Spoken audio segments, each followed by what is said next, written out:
Esses dias eu li na imprensa que a prefeitura quer desativar a rede de trólebus, porque custa demais para ser mantida e ter uma frota muito reduzida.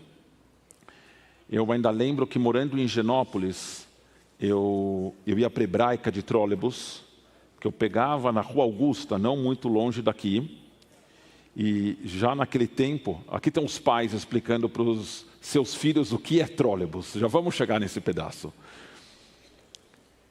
Já naquele tempo a viagem, que era muito mais silenciosa do que num ônibus normal, era muitas vezes interrompida, porque as hastes do ônibus soltava dos cabos elétricos. Meus filhos adolescentes não têm ideia do que seja um trólebus.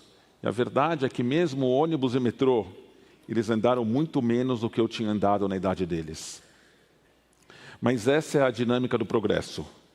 O mundo vai mudando e nem sempre as gerações mais novas entendem como tudo funcionava em outros tempos. Quando eu comecei a andar de ônibus para voltar da escola, isso foi em 1983. No começo da minha adolescência, já não tinham mais os bondes. Hoje, talvez, os cariocas estejam vivendo um revival, um renascimento dos bondes, que por lá eles chamam de VLT, veículo leve sobre trilhos. Mas eu prefiro continuar chamando de bonde. E alguém sabe de onde vem o nome bonde? Diz a lenda que na década de 1870, esse tipo de veículo era puxado por animais e levava revolucionários 30 passageiros. E era chamado de carril de ferro. A passagem custava 1/5 do valor da menor moeda. Então, a empresa vendia 5 bilhetes por essa moeda, porque não dava para vender um bilhete individual, porque não tinha como pagar. E aí esses bilhetes foram chamados de bonds. O Brasil estava emitindo dívida no exterior, saía muito a palavra bond na imprensa. E aí os bilhetes foram chamados de bonds, e aí no uso cotidiano o veículo passou a ser chamado de bond também. Não são raras as situações em que uma tradução errada acaba se estabelecendo no idioma. A gente tem um exemplo desses na liturgia de Rosh Hashanah.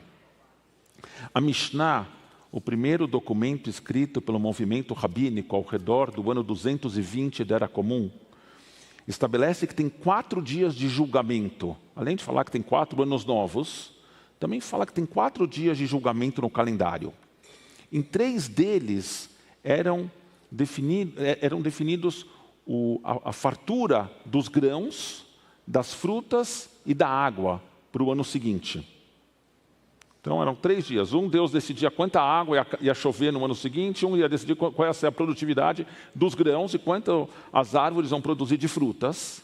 Mas o 4º desses dias de julgamento era Rosh Hashanah, e na Mishnah está escrito assim: em Rosh Hashanah, todos que vieram ao mundo passam na frente de Deus, Kivnei Maron, como está escrito, quem cria junto os seus corações, quem considera todas as suas ações. Então, vocês viram, eu decidi não traduzir Kivnei Maron. Em casa, eu tenho 2 edições da Mishnah. As 2 em hebraico. Uma delas explica a expressão Kivnei Maron, seguindo a interpretação do Talmud.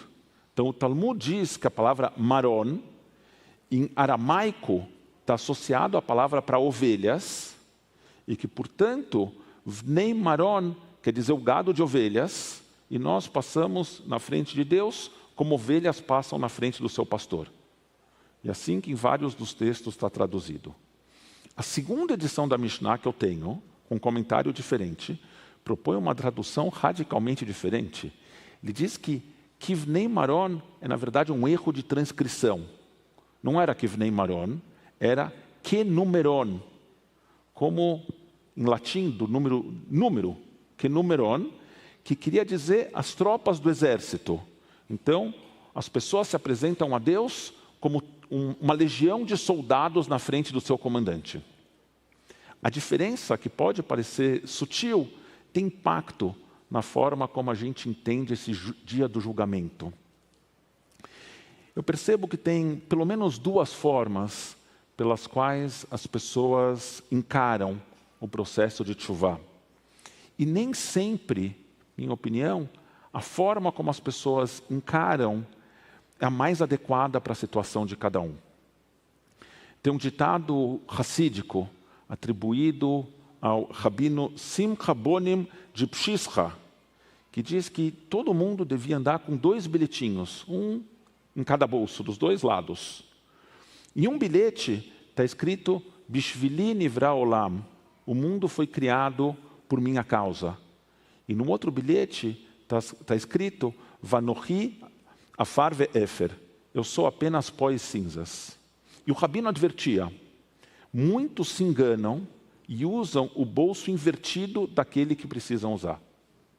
Ou seja, quando o ego de uma pessoa está expandido, ela usa o bilhete que te dá ainda mais importância, e quando elas estão se sentindo para baixo, elas usam o bilhete que deixam elas ainda mais deprimidas.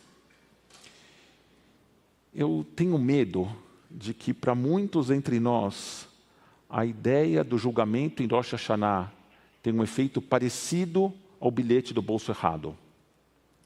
Para quem já está no fundo do poço, se enxergar como ovelhas indefesas passando na frente do seu pastor, os deixa ainda mais desempoderados para serem agentes das mudanças que eles precisam fazer nas suas vidas.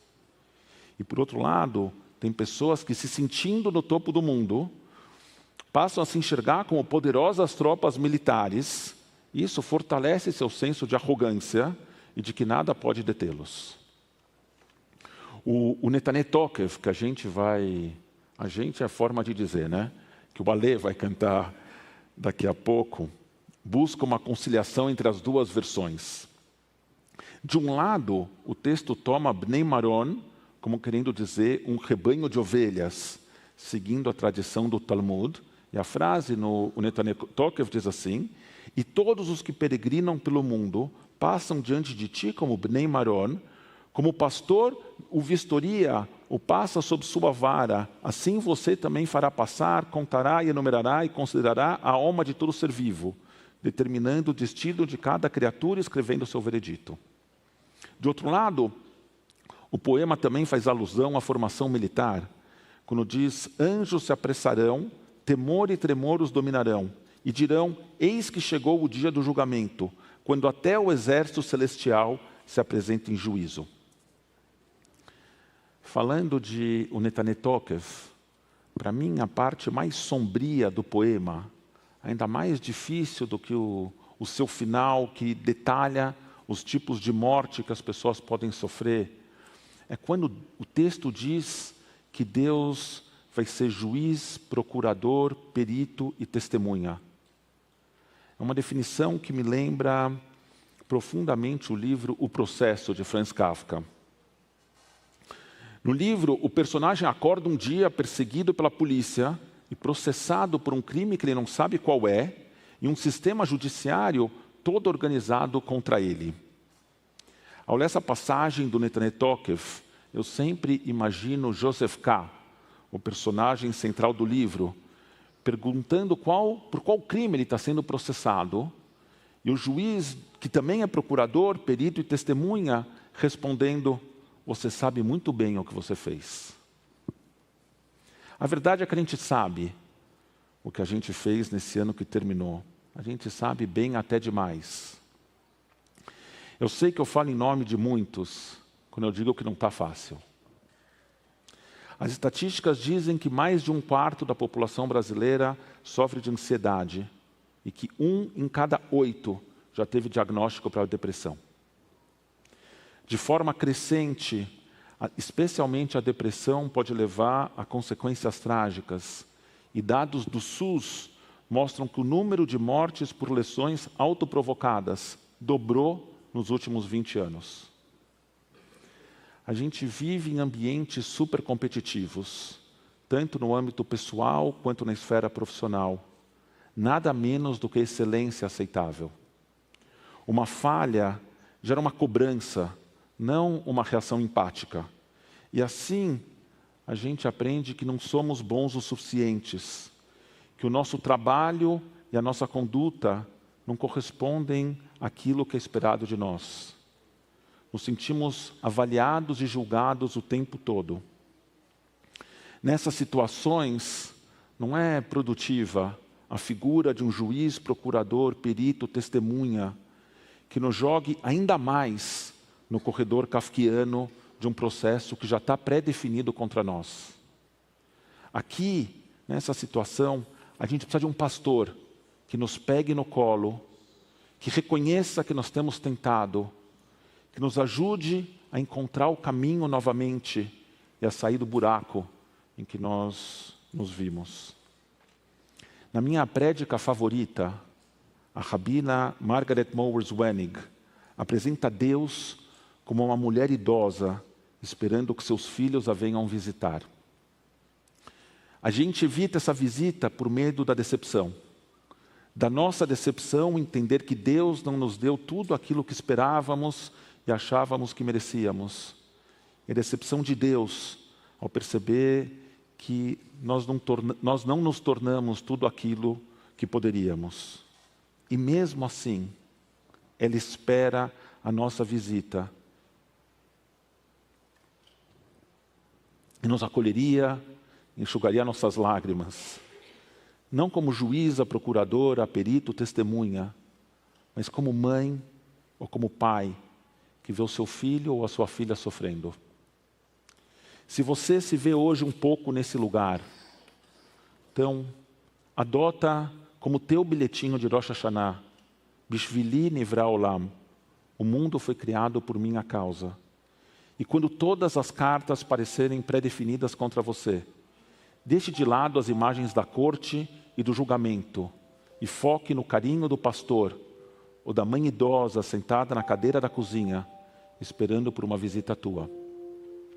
Do outro lado do espectro, tem gente que atribui a si mesmo não apenas o papel de réu nesse processo, mas também ao réu o papel de juiz, procurador, perito e testemunha. E na fusão de todas essas funções, se autoconcedem um passe livre, para não avaliar suas condutas, para continuar agindo no mundo como se ele tivesse sido criado só por causa deles. São capazes de apontar para inúmeros problemas pelos quais passamos, mas nunca de aceitar que tem alguma responsabilidade por eles. E um pequeno exemplo disso, uma pesquisa publicada recentemente, 81% dos entrevistados declararam que o Brasil é um país racista. E, no entanto, 75% das pessoas na mesma pesquisa discordaram completamente da frase "tenham algumas atitudes e práticas consideradas racistas". O problema são sempre os outros. Nas palavras da poetisa Marcia Falk, Tshuvá é o processo de nos voltarmos para dentro para encarar a nós mesmos. Em Rosh Hashanah, nós temos a oportunidade de olharmos com verdade e coragem para dentro de nós mesmos. Mas quantos de nós não evita essa possibilidade a todo custo? Talvez com medo de que nós encontremos se realmente nos engajássemos nesse processo. Um Midrash detalha hora a hora a criação do primeiro ser humano no verdadeiro Yom Harat Olam, no dia do nascimento do mundo. Aquele dia em que Deus criou o primeiro ser humano. E o Midrash diz assim, o dia é dividido em 12 horas. Na primeira hora, a criação do ser humano surgiu em pensamento. Na segunda, Deus consultou os anjos. Na terceira, Deus juntou sua terra.